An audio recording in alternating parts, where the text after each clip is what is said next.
اعوذ باللہ من الشیطان الرجیم بسم اللہ الرحمن الرحیم السلام علیکم ورحمۃ اللہ وبرکاتہ۔ امید ہے میرے سامعین و ناظرین خیریت سے ہوں گے۔ عزیز سامعین، آج مورخہ 31 اکتوبر 2025۔ 31 اکتوبر اس عظیم غازی اسلام کا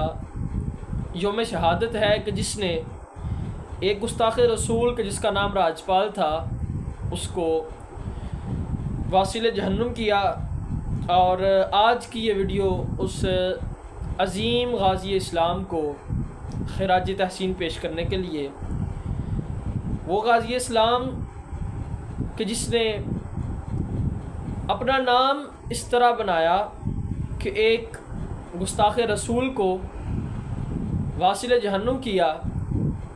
اور صرف ایک تقریر سن کر اس کو واصل جہنم کیا، ایک تقریر سن کر وہ جذبہ پیدا ہوا۔ عزیز سامعین، وہ غازی اسلام کہ جن کو جیل میں قائد اعظم محمد علی جناح نے جا کے یہ آفر کروائی کہ ایک مرتبہ تم کہہ دو کہ میں نے اس کو قتل نہیں کیا تو تمہیں چھڑوانے کی ذمہ داری میں لیتا ہوں، لیکن اس غازی اسلام نے کہا کہ جب سرکار کی ناموس پر پہرا دیا ہے تو اب میں پیچھے نہیں ہٹوں گا۔ اقبال نے کہا تھا، اقبال کے لفظوں میں بتاؤں تو اقبال نے کہا تھا، یہ غازی یہ تیرے پراسرار بندے جنہیں تو نے بخشا ہے ذوق خدائی، دو نیم ان کی ٹھوکر سے صحرا و دریا، سمٹ کر پہاڑ ان کی ہیبت سرائی، دو عالم سے کرتی ہے بے گانا دل کو، عجب چیز ہے لذت آشنائی، اور شہادت ہے مطلوب و مقصود مومن، نہ مال غنیمت نہ کشور کشائی۔ اقبال نے کہا تھا کہ شہادت یہ مومن اس کو طلب بھی کرتا ہے اور مومن کا مقصد بھی شہادت ہوتا ہے۔ اب اس دور کا آج کے دور سے میں موازنہ کروں گا۔ آپ کہیں گے کہ آج کے دور سے موازنہ نہیں ہو سکتا کہ اس وقت انگریز کی حکومت تھی اور آج ہم اس مملکت خدا داد پاکستان میں رہتے ہیں، اور اس کو ریپبلک آف پاکستان کہا جاتا ہے، اسلامک ریپبلک آف پاکستان کہا جاتا ہے کہ جو اسلامی جمہوریہ پاکستان۔ لیکن آج مجھے نہایت ہی شرم سے یہ کہنا پڑ رہا ہے کہ نہ یہاں پر اسلام کا نام لینے والے کی قدر ہے اور نہ ہی یہاں پہ جمہوریت ہے۔ جمہوریت یہ ہے کہ اس میں آپ کا احتجاج کا حق ہے، آپ کو حق نہ ملے آپ اپنا احتجاج کر سکتے ہیں، لیکن اس مملکت خدا داد میں جو احتجاج کرتا ہے اس کی آواز کو دبانے کی کوشش کی جاتی ہے، جو احتجاج کرتا ہے اس کو گولیوں کی برسات کر کے مار دیا جاتا ہے، اور بعد میں لاشیں بھی غائب کر دی جاتی ہیں، اور سوشل میڈیا پر اور بلکہ مین سٹریم میڈیا پر جو مین میڈیا ہے ہمارا، اس پر بیٹھ کر یہ کہا جاتا ہے کہ ایک لاش تو دکھاؤ، خود لاشیں غائب کی جاتی ہیں اور پھر کہا جاتا ہے کہ ایک لاش تو دکھاؤ۔ باقاعدہ طور پر یہ سارے جتنے بھی معاملات ہیں پری پلانڈ ہوئے چلیں۔ اللہ تبارک و تعالی ہمیں حق کا ساتھ دینے کی توفیق عطا فرمائے۔ عزیز سامعین، آج کے دور کے ساتھ میں اس دور کا موازنہ کروں تو اس دور میں عدالت نے کہا تھا کہ تم نے توہین عدالت کی ہے۔ غازی علم الدین شہید کو کہا تھا کہ تم نے توہین عدالت کی ہے، تو انہوں نے بڑا پیارا جواب دیا اور انہوں نے کہا کہ جج صاحب، اگر آپ سے توہین عدالت برداشت نہیں ہوتی تو خود سوچیں ایک مسلمان سے توہین رسالت کس طرح برداشت ہوگی، اور توہین رسالت کرنے والے کو ہمیشہ سے لے کر یہی اس کی سزا رہی ہے، یہی اس کا صلہ رہا ہے، اور یہ اس کو ہمیشہ انشاءاللہ ملتا رہے گا۔ آج کے دور میں اگر میں بات کروں گا، اور تو آج کے دور میں اس وقت انگریز کی حکومت تھی، تو ہم انگریز کو آج برا بھلا کہتے ہیں کہ انگریز نے بہت غلط فیصلے کیے، لیکن جب اپنے اس طرح کرے تو دل کو بہت زیادہ دکھ ہوتا ہے۔ اپنے ہی اپنوں کو مار دیں،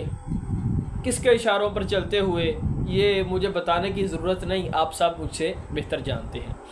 اور آج کے دور میں کیونکہ پچھلی میں نے جو ویڈیو بنائی تو اس کے بعد مجھے بہت سے لوگوں نے کہا کہ اٹھا لیے جاؤ گے، پکڑے جاؤ گے، فلاں ہو جائے گا، فلاں ہو جائے گا، تو میں نے اس پہ میں سوشل میڈیا دیکھ رہا تھا تو ایک شعر آ گیا، لکھا تھا کہ کچھ لوگ سمجھتے ہیں کہ ہم ڈر کے جئیں گے، کچھ لوگ سمجھتے ہیں کہ ہم ڈر کے جئیں گے، کچھ سمجھ رہے ہیں کہ ستم کر کے جئیں گے، ہم اکبر و عباس کے حبدار ہیں شوکت، اپنا یہ عقیدہ ہے کہ ہم مر کے جئیں گے، اور قیامت تک اسی کا نام رہے گا کہ جو دین کا نام لیتا رہے گا، کیونکہ کوئی گل باقی رہے گا نہ چمن رہ جائے گا، بس رسول اللہ کا دین حسن رہ جائے گا۔ اور ڈرنے والی بات کوئی نہیں، حق کے لیے اگر آواز اٹھاتے ہوئے آپ کو گرفتار بھی کیا جائے، آپ پر دہشت گردی کے پرچے بھی کاٹے جائیں، حق کے لیے آواز بلند کرتے ہوئے اگر آپ کو اٹھا لیا جاتا ہے، آپ پر پرچے کاٹے جاتے ہیں، آپ کو جیل میں ڈال دیا جاتا ہے، آپ پر 4 شیڈول میں آپ کا نام آ جاتا ہے، لسٹوں میں آپ کے نام آ جاتے ہیں، کوئی مسئلہ نہیں۔ آج تو یہ ہم پہ ظلم کر لیں گے، لیکن میں کہتا ہوں کہ حشر کو ہوگا یہ معلوم کہ جیتا کون اور ہارا کون، اور ہم سوئے حشر چلیں گے شاہ ابرار کے ساتھ، اور قافلہ ہوگا رواں قافلہ سالار کے ساتھ انشاءاللہ العزیز۔ اسی طرح حق کی آواز کو بلند کرتے رہیں گے۔ اور آج میں خراج تحسین پیش کروں گا قبلہ غازی ملت غازی علم الدین شہید رحمۃ اللہ علیہ آپ کو، کہ وہ مرد قلندر کہ جس کے جنازے میں کئی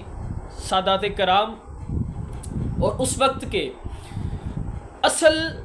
سچے اور سچے عقیدے پر پہرا دینے والے پیران عظام نے شرکت کی۔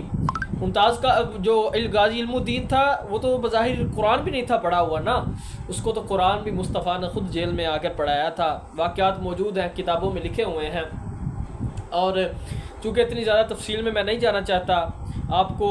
موٹی موٹی میں نے باتیں چار کرنی تھیں وہ میں نے کی۔ اور ایک بات یہاں پہ بتاتا چلوں کہ جب غازی صاحب نے یہ وصیت کی کہ مجھے میانی شریف میں دفن کرنا ہے، تو جب ڈاکٹر اقبال ان کو لے کر آئے نا میانی شریف اور دفن کیا، تو ڈاکٹر اقبال قبر میں اتارا، تو قبر میں گئے اور جا کر کہنے لگے کہ غازی صاحب ہم نے تو آپ کا کام کر دیا، اب آپ نے بھی ہمارا سلام سرکار کی بارگاہ میں پیش کرنا ہے۔ تو سید دیدار علی شاہ صاحب بھی ساتھ موجود تھے، تو جو ڈاکٹر اقبال نے جب اتنی بات کی تو چیخ مار کے قبر سے باہر نکلے، تو اس لوگوں نے پوچھا کیا بات ہوئی، تو انہوں نے کہا مجھے میرے سوال کا جواب ملا ہے۔ اور ڈاکٹر اقبال نے کہا شاہ جی، دیدار علی شاہ صاحب کو کہا شاہ جی اسی تے تسی گلاں ہی کردے رہ گئے، ترخانہ دا منڈا بازی لے گیا،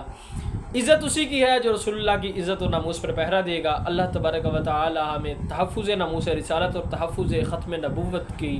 کے لیے ہمہ وقت اپنی جان مال اولاد عزت آبرو سب کچھ قربان کرنے کی توفیق عطا فرمائے۔ وما علینا الا البلاغ۔